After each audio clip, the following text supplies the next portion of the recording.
Praise the lord. ప్రభు నామములో వందనాలు తెలియజేస్తుంటున్నాను.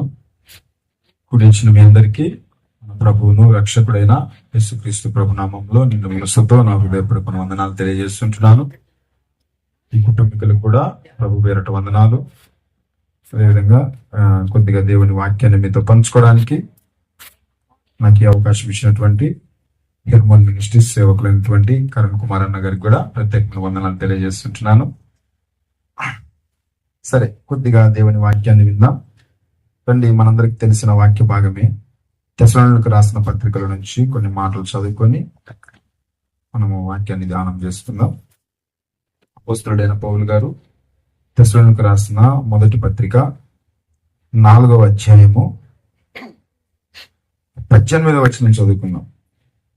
మొదటి తెస్సలోనికీయులకు రాసిన పత్రిక అందరికి తెలియని 4వ అధ్యాయం 18 చదవనమ్మా. కాబట్టి మీరు ఈ మాటల చేత ఒకరినొకడు ఆదరించుకొనుడి. ఈ మాటల చేత ఒకరినొకడు ఏం చేయాలంట? ఆదరించుకోవాల. ఈ మాటలు ఏంటి? ఆ మాటలు ఆదరణ. ఇది ఒక జ్ఞాపకార్థ కుడిక లేదంటే ఆదరణ కుడిక అని కూడా చెప్పొచ్చు. దేవుని బిడ్డలారా, ఆదరణ ఎవరికి అవసరం? దుఃఖంలో ఉన్న వాళ్ళకి అవసరం. సంతోషంలో ఉన్న వాళ్ళకి ఆదరణ కావాలా? దుఃఖంలో, బాధల్లో, శ్రమల్లో కృంగిపోయిన వాళ్ళకి ఆదరణ అవసరం. చెప్పాలంటే ఎక్కువ దుఃఖము, ప్రపంచములో అన్నిటికన్నా దుఃఖం కలిగించేది ఏంటి చెప్పండి? మరణం. అవునా కదా? ఒక 10,000 రూపాయలు డబ్బులు పోయినాయి అనుకోండి, బాధపడతాం, దుఃఖపడతాం కొంతవరకు మాత్రమే. లేదంటే ఒక ఇల్లు పడిపోయింది అనుకోండి, అప్పుడు కూడా బాధపడతాం. అమ్మో, ఎంతో కష్టపడి సంపాదించుకున్న ఇల్లు చాలా కోల్పోయామని దుఃఖపడతాం, అది కొంతవరకు. కానీ ఒక చెట్టంత మనిషిని కోల్పోయామనుకోండి, ఆ దుఃఖం ఎలా ఉంటుంది? ఇది మనిషి తీసివేయలేని దుఃఖం. ఎలాంటి మానవుడైనా సరే మరణము దగ్గర తల వంచక తప్పదు. మనుషులు రకరకాలుగా ఉంటారు. కొంతమంది ఎన్ని బాధలు వచ్చినా సరే ఆ పట్టి పట్టినట్టే ఉంటారు. అవునా కదా? కుటుంబంలో ఎన్ని దుఃఖం వచ్చినా, ఎంత శ్రమ వచ్చినా. కానీ గమనించండి ప్రియ దేవుని బిడ్డలారా, కొంతమందిని మనం చూస్తాం, వారు ఎలాంటి పరిస్థితులైనా సరే ఏడవరు. అవునా కదా?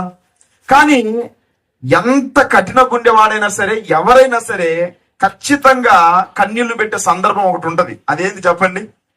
మరణం ఎదురైనప్పుడు.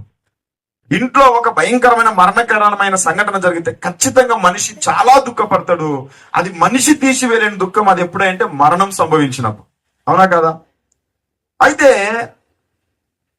అలాంటి పరిస్థితుల్లో కూడా మనిషికి ఆదరణ కావాల. గుర్తుపెట్టుకోండి, ప్రపంచంలో ఉన్న రకరకాల మతాలకు చెందిన వాళ్ళు ఉన్నారు, రకరకాల కులాలకు చెందిన వాళ్ళు ఉన్నారు, చాలా మంది ఉన్నారు.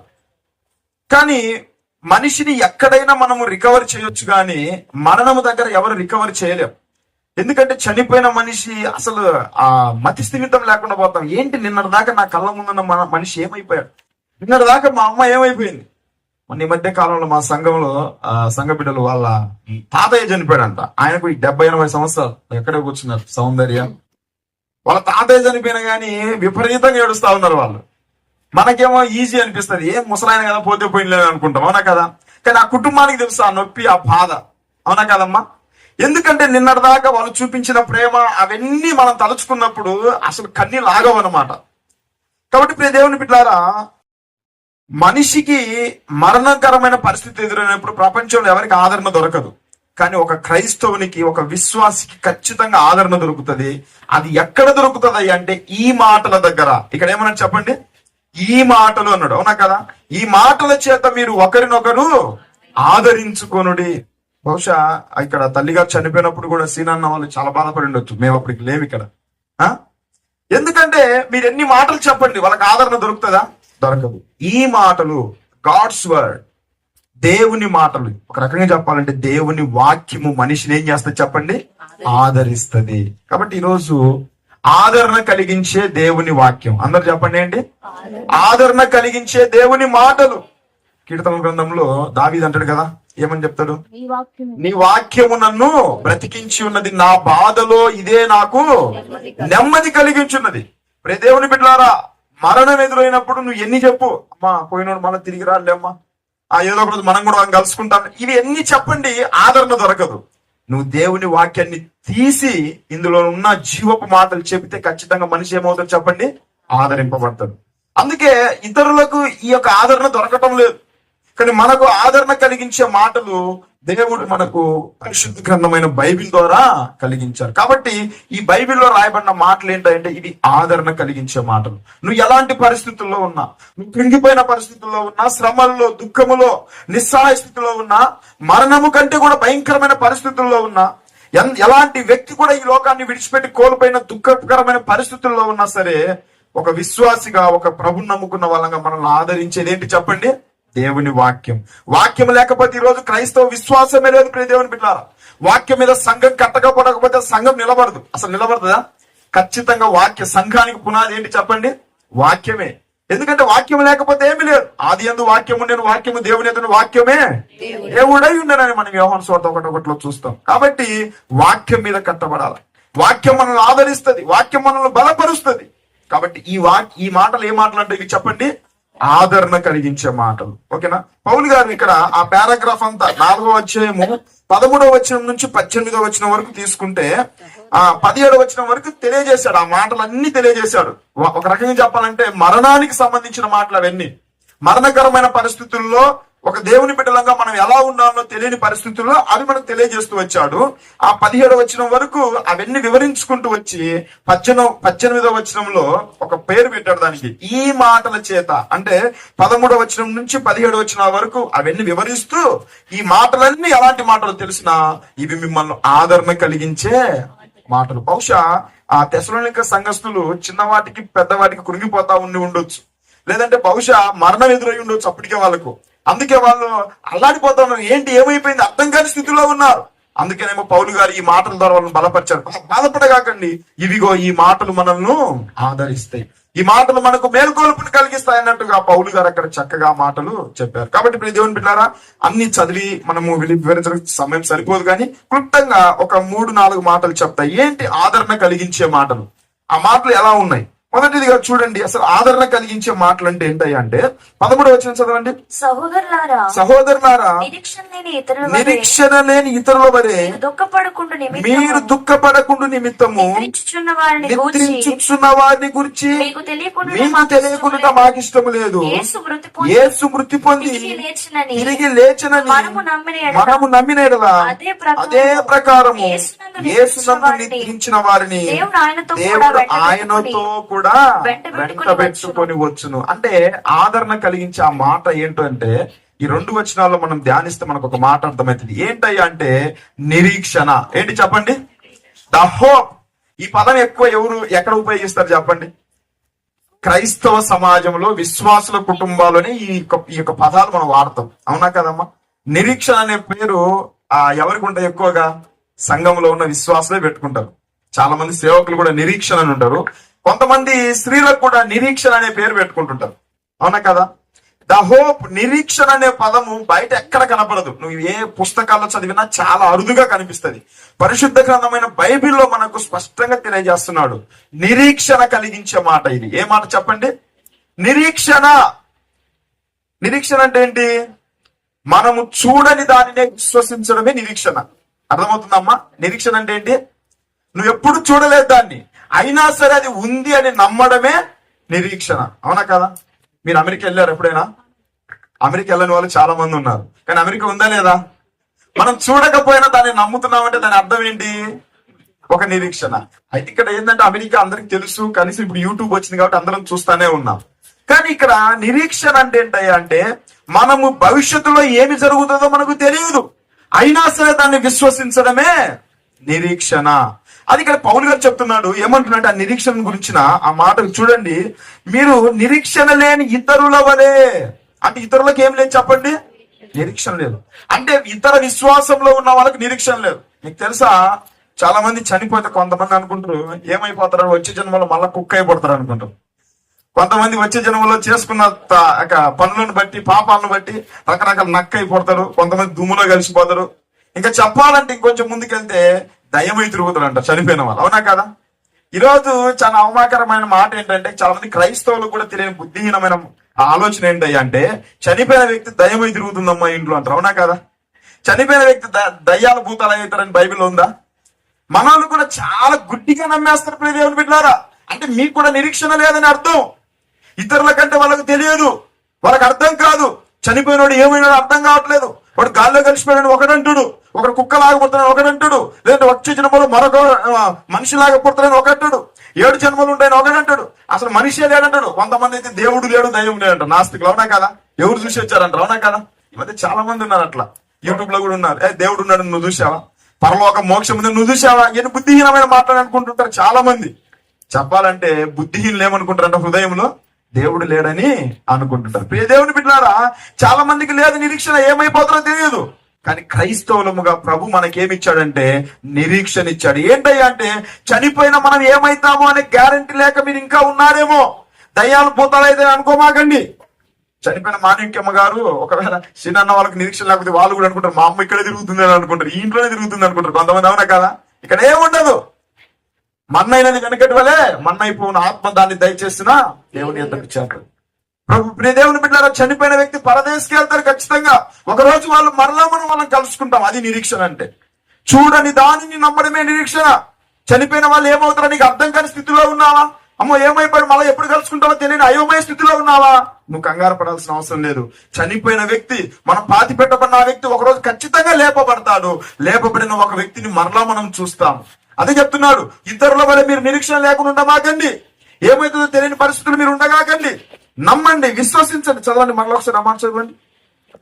సహోదరులారా, నిరీక్షణ లేని ఇతరులను మీరు దుఃఖపడకుండా నిమిత్తము నిద్రించుచున్న వారిని గురించి తెలియకుండా దుఃఖపడతారు. నిరీక్షణ లేని వాళ్ళు సహజంగా చాలా మంది ఏమని చనిపోయినప్పుడు ఏమంటే, ఎటు పోయినావు నాయన, నిన్నటిదాకా మా కళ్ళ ముందే తిరుగుతున్నావు కదా, నిన్నటిదాకా ఇటే పోయిందమ్మా, ఎటు పోయిందో తెలియదమ్మా అని అనుకుంటారు. అవునా కదా? ఎటు పోలేదు. ఒక విశ్వాసకి నిరీక్షణ ఉంటుంది ఖచ్చితంగా. ప్రభుతో కూడా ఉండడానికి వెళ్ళాడు, మరలా మనం కలుసుకోబోతున్నాం. చదవని తర్వాత, సరే ఇప్పుడు నిరీక్షణ లేని ఇతరుల వల్ల మీరు దుఃఖపడకుండా నిమిత్తము మీకు తెలియకుండా నాకు ఇష్టం లేదని ఇక్కడ మీరు అడగొచ్చు, మరి ఏంటండి మరి నిరీక్షణ? ఇక్కడ మీకు కూడా ఒక ప్రశ్న. మీరు చూసి వచ్చారా పాస్టర్ గారు, చనిపోయిన వాళ్ళు మరలా లేస్తారని గ్యారెంటీ ఏమన్నా ఉందని మీరు కూడా అనవచ్చు. అవునా కదమ్మా? సరే వాళ్ళదంటే పక్కన పెట్టండి, మనకేదో బైబిల్ చెప్పింది కాబట్టి మనం నమ్ముతున్నాం. మరి ఎట్లా, మనం ఎలా విశ్వసించాలా? మనకు ఒకటే ఆధారం, గుర్తుపెట్టుకోండి. మనం చనిపోయిన మనము మరలా లేపబడతాము. చనిపోయిన మనము మరలా సమాధిలోంచి తిరిగి లేపబడతాము. మరలా ఒక రోజు వాళ్ళని చూస్తామన్న దానికి యేసుక్రీస్తు ప్రభువు చక్కని ప్రూఫ్ ఇచ్చాడు మనకు. మంచి ఆధారం. ఏంటి ఆధారం చెప్పండి? యేసు ప్రభు మృతి పొంది తిరిగి ఇది నమ్మితే చాలు. ఈ రోజు యేసు ప్రభు సమాధి ఖాళీగా ఉందని ఎంతమంది విశ్వసిస్తున్నారు చెప్పండి? మీకు అందరికి లేదమ్మా విశ్వాసం. చేతులు ఎత్తని ఎంతమందికి విశ్వాసం ఉంది? Very good. ఒకవేళ మీరు విశ్వాసం లేదని మీరు చేతులు ఎత్తలేదంటే మీరు దయ్యాలై తిరుగుతున్నారని ఇక్కడ అర్థం. అవునా కదా? ప్రియ దేవుని బిడ్డలారా, యేసుక్రీస్తు సమాధి, చనిపోయిన ఆయన మరలా అలానే లేడు. ఒకవేళ యేసు ప్రభు చనిపోయి అలానే ఉండింటే మనకి నిరీక్షణ ఉండేదా? ఉండేది కాదు. లేదు, యేసుక్రీస్తు ప్రభు శిలువలో చనిపోయాడు, కొట్టబడ్డాడు, గాయపరచబడ్డాడు, రక్తమంతా ధారలే ప్రవహించింది, సమాధి చేయబడ్డాడు, 3 దినాలని సమాధిలో ఉన్నాడు, 3వ దినాన సమాధిని బద్దలు కొట్టుకొని లేచాడు. ఇదే మనకు ఆధారం. ఎవరైనా మిమ్మల్ని అడిగితే, ఒకవేళ అన్య విశ్వాసంలో మనం అడగొచ్చు, ఏంటండి మీరు ఇంత ధైర్యంగా బైబిల్ పట్టుకొని వారం వారం చర్చికి వెళ్తా ఉన్నారు, ప్రతి సంఘ కుడికి వెళ్తా ఉన్నారు, ఏంటి మీకు అంటే, మేము తప్పకుండా మేము లేపబడతామమ్మా, చనిపోయిన మాకు భయం లేదమ్మా అని మీరు చెప్పాలి. ఎందుకు మీకేంటి ఆ ధైర్యం అంటే, మా ప్రభు చనిపోయి లేపబడ్డాడు, అదే మా ధైర్యం, అదే మా నిరీక్షణ. మాకెందుకంటే ఆ ధైర్యము, మా ప్రభు చనిపోయాడు, పాతి పెట్టాలి, లేచాడు కదా, అదిగో ఆధారం. కావాలంటే ఇప్పటికెళ్ళి ఇజ్రాయెల్ దేశం వెళ్ళి చూసుకునే ఆయన సమాధి ఖాళీగానే ఉంది. నేటికి ప్రియ దేవుని బిడ్డలారా, మరణాన్ని జయించిన ఏకైక రక్షకుడు. కాబట్టి ప్రియ దేవుని బిడ్డలారా, ఆదరణ కలిగించే మాటలు ఏంటయ్యా అంటే, మనము నిరీక్షణ మనకిచ్చాడు యేసు ప్రభు. ఏంటా నిరీక్షణ అంటే, చనిపోయిన మనం మరలా లేపబడతాం. ఏదో ఒక రోజు మరలా మన వాళ్ళని కలుసుకుంటాం. చనిపోయిన మాణిక్యమ్మ గారు ప్రభునందు నిద్రించింది కాబట్టి ఖచ్చితంగా మరలా ఒక రోజు ఆమెను కూడా కలుసుకుంటాం. ఆధారం ఏంటయ్యా అంటే, మన ప్రభు కూడా చనిపోయి మరలా లేపబడ్డాడు. ఇది నిరీక్షణ గురించిన మాట. ఇది ఆదరణ కలిగించే మాట. ఇంకా ఆదరణ కలిగించే మాట ఏంటయ్యా అంటే, చూడండి అక్కడ ఇంకొక మాట చదువుదాం. 16వ వచనం చదవండి. ఆర్భాటముతోను ప్రధాన దూత శబ్దముతోను దేవుని బూరతోను పరలోకము నుండి ప్రభు దిగి వచ్చును. క్రీస్తునందు మృతులైన వారు మొదట లేదు, మృతులైన వారు మొదట లేస్తారు. ఆ మీద సజీవులమై నిలిచిండు మనం వారితో కూడా ఏకముగా. ప్రభువుని ఎదుర్కొనుట సరే, మొదట వాళ్ళు లేస్తారు, తర్వాత మనం లేస్తాం. రెప్పపాటున అదంతా ఆయన లేపబడ్డానికి గురించి, నిరీక్షణ గురించి. ఇక్కడ చదవండి ఒక మాట. ఆకాశ మండలంన చదవం, అక్కడ చదవండి. ఆకాశ మండలమునకు ప్రభువుని ఎదుర్కొనుటకు ఆకాశ మండలమునకు మేఘం మీద మేఘముల మీద కొనిపోబడదు. దేవునికి స్తోత్రం కలుగును గాక. హల్లెలూయా. ఎలా కొనిపోబడతాం? దేని మీద కొనిపోబడతాం? చాలా ఉన్నాయి, అన్ని చెప్పాలంటే సమయం సరిపోదు. కాబట్టి ఒక మాట ఇక్కడ గమనించండి. మనం ఎలా కొనిపోబడతాం అంటే ప్రభు దగ్గరికి. ఏంటి మన వాహనము? మేఘాల మీద యేసు వచ్చుచున్నాడు. ఎలా వస్తున్నాడు యేసు ప్రభువారు? మేఘాల మీద. మనం ఎలా పోతాం చెప్పండి? రెండవ ఆదరణ కలిగించే మాట ఏంటంటే మేఘముల మీద ప్రయాణం. ఎక్కడ ప్రయాణం? మన ప్రయాణం. ఎక్కారా మీరు ఎప్పుడైనా మేఘాలు? ఇప్పుడు గమనించండి, బస్సుకి వెళ్తే ఒక రకమైన ఛార్జ్ ఉంటది. ఇక్కడ నుంచి విజయవాడ వెళ్ళాలంటే, లేదంటే హైదరాబాద్ వెళ్ళాలంటే. ట్రైన్కి వెళ్ళాలంటే ఒక రకమైన ఛార్జ్. ఏసీ ట్రైన్కి వెళ్ళాలంటే ఇంకో కొంచెం ఛార్జ్. అదే అమెరికాకి వెళ్ళాలంటే ఎలా వెళ్తాం చెప్పండి? ఎంత ఖర్చు కదండి. అన్నకు తెలుసు, కర్ణ అన్నకు బాగా వాళ్ళ పిల్లలను ఫారెన్ పంపిస్తూ ఉంటాడు కాబట్టి. అది చాలా ఒక టికెట్ మనము ఇక్కడ ఎన్నో సార్లు తిరిగి రావచ్చు, అవునా కదా? ప్రతి దేవుని బిడ్డలారా, అమెరికాకి ఎలా వెళ్ళాలా? మేఘాల్లోనే ప్రయాణం చేయాలి. ఎక్కడ ప్రయాణం చేయాలా? మేఘాల పైన. అయినా సరే మేఘంలో ఒక వాహనం ఉంది మనకు, ఏరోప్లేన్, అవునా కదా? అది ఎంతో ఖర్చుతో కూడుకున్నది. నేనైతే ఇంతవరకు ఎక్కలేదు ఆ ఏరోప్లేన్. నాకు ఎక్కాలంటే కూడా భయం వేస్తుంది ఒక్కొక్కసారి. ఎలా ఉంటారో బాబు పైన అన్నట్లుగా. ఇక్కడ చాలా మంది కూడా ఎక్కని వాళ్ళు ఉంటారు. మేఘాల మీద ప్రయాణం అంటే ఆకాశంలో, అంటే మనిషి అనుకుంటున్నాడు నా ఎంత తెలివైనోడు, నా ఎంత జ్ఞానం కలిగినోడు ఎవరు లేరు అనుకుంటున్నారు. ఏంటి, ఒక వస్తువును ఆకాశంలోకి పంపడం సామాన్యమైన విషయం అమ్మ? ఇప్పుడు ఈ బాటిల్ ఉంది, ఇక్కడ పైకి ఇక్కడ వదిలిపెట్టగానే ఉంటుందా? ఏముండదు. చిన్న ఒక రాయి పైకి వేసగానే కిందికి వస్తా ఉంది. అలాంటిది మానవుడు, ప్రపంచంలో ఉన్న మానవుడు ఆ మేఘాల మీద, అంటే ఆకాశంలో అంత పెద్ద ఏరోప్లేన్, అన్ని కేజీలున్న, ఎంత వెయిట్ ఉంటది కదండి. ఆ ఏరోప్లేన్ ఎలా పెట్టాడు అనిపించింది. ఇది అంత మిరాకిల్. నేను అంటాను దానికంటే మిరాకిల్. మనిషి ఏం చేశాడంటే ఒక ఆకాశంలో వస్తువుని పంపించాడు.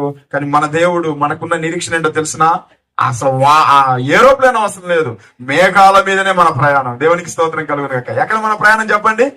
మేఘాల మీద. అసలు కూర్చుంటే మనిషి ఉంటదా? మేఘాలు అంటే ఏంటి? పొగ ఉంటది. పొగను పట్టుకోగలవా? కానీ వాటి మీద అవే మనకు వాహనాలు. ఇక నువ్వు కంగారు పడాల్సిన అవసరం లేదు. ఇప్పుడు బయటికి వెళ్ళాలంటే బైక్ ఉంటే కానీ బయటికి వెళ్తాం, లేకుంటే లేదు. ఈ ఎండకైతే అసలు వెళ్ళలేదు, మన ఏసీ కార్లు.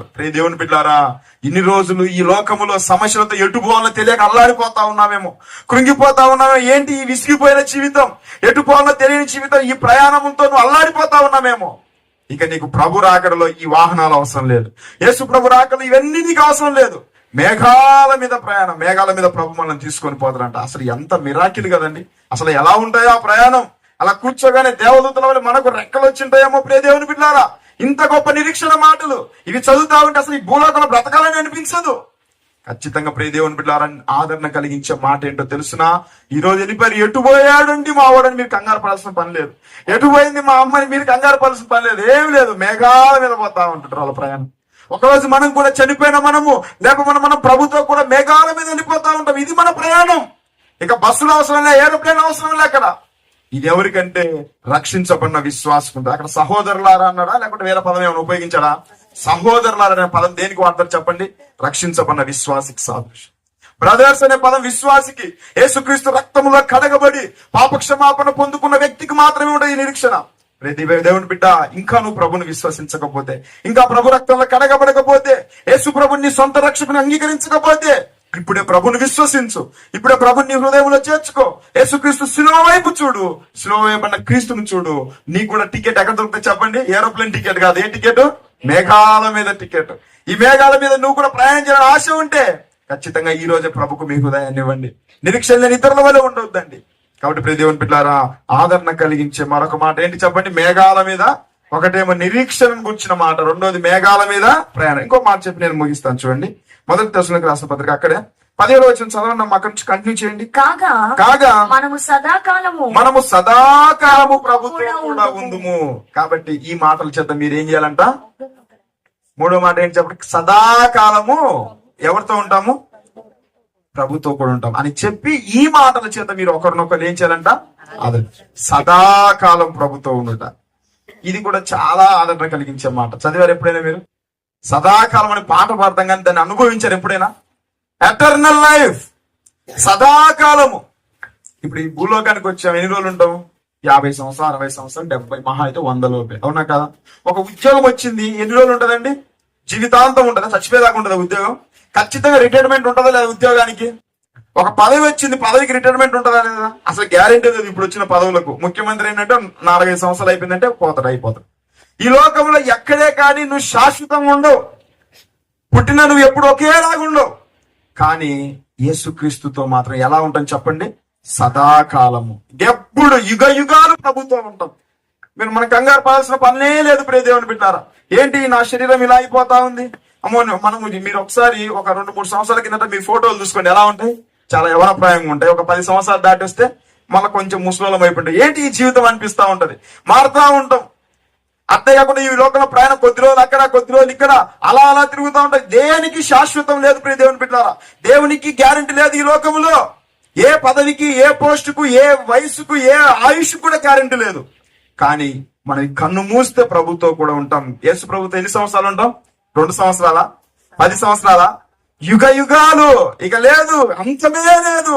ఇంకెందుకు భయపడాలా? ఇంకెందుకు కంగారు పడాలా? ఇప్పుడు చెప్పనమ్మా, ఈ లోకంలో ఉండాలని కోరుకుందామా, ఆ లోకంలో ఉండాలని కోరుకుందామా? యుగ యుగాలు ఆ శాశ్వత రాజ్యములో, ఆ నిత్య రాజ్యములో నిత్యము ప్రభుతో సదాకాలం ఉండుటకు మనము కొనిపోబడతామంట. ఇంకా ఈ లోకం మీద ఆశలు చావక లోకంలో ఉన్నవారులారా, ఇప్పుడైనా సరే ప్రభును విశ్వసించండి.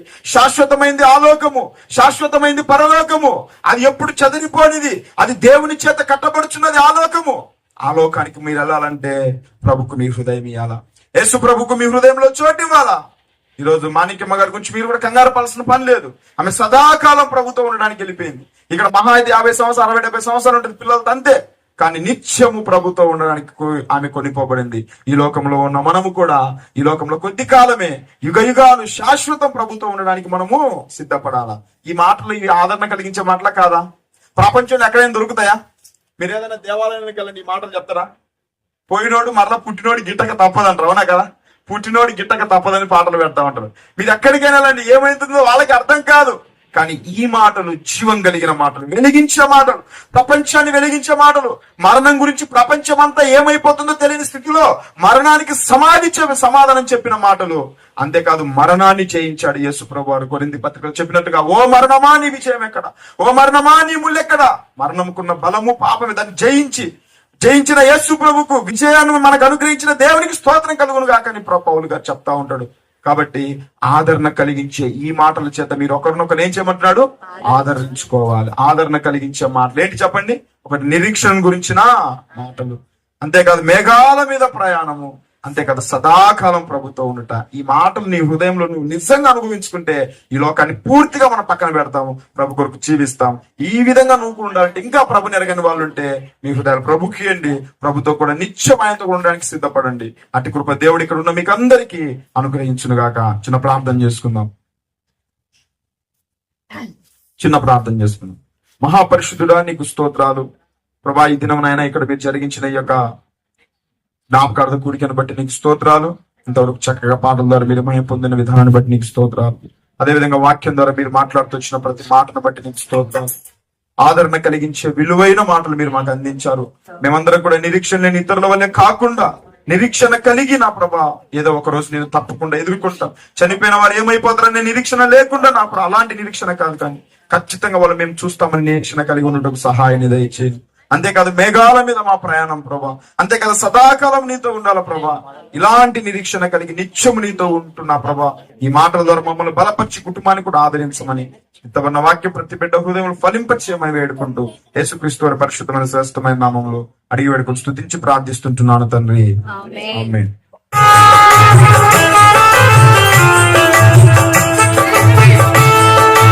ఆకాంక్షతో నేను కనిపెట్టుదును, ఆకాంక్షతో నేను కనిపెట్టుదును. ప్రాణేశ్వరుడైన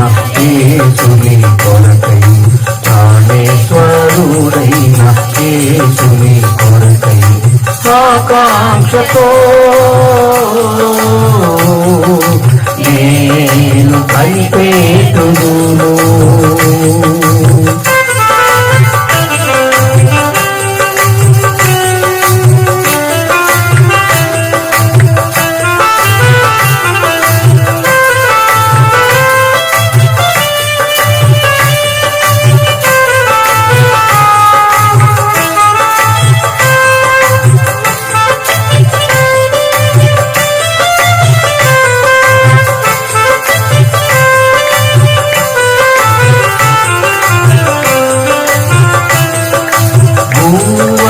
భూలకు ఎగయునట్లు శూద్రులు తమ గృహమును చేరుచుండగా భూవలు భూలకు ఎగయునట్లు శూద్రులు తమ గృహమును చేరుచుండగా నా దివ్య గృహమైన సీయోనులో చేరుట నాశయే. నా దివ్య గృహమైన సీయోనులో చేరుట నాశయే, చేరుట నాశయే, చేరుట నాశయే. ఆకాంక్షతో నేను కనిపెట్టుదును. ఆకాంక్షతో నేను కనిపెట్టుదును.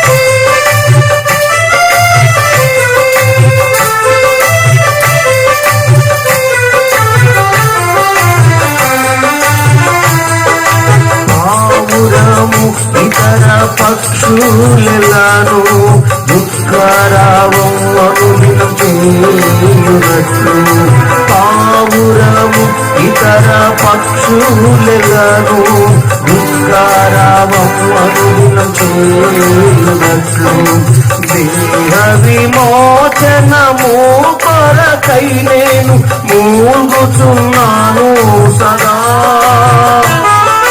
దేహ విమోచనము కొరకై నేను మూలుగుచున్నాను సదా, మూలుగుచున్నాను సదా, మూలుగుచున్నాను సదా. ఆకాంక్షతో నేను కనిపెట్టుదును. ఆకాంక్షతో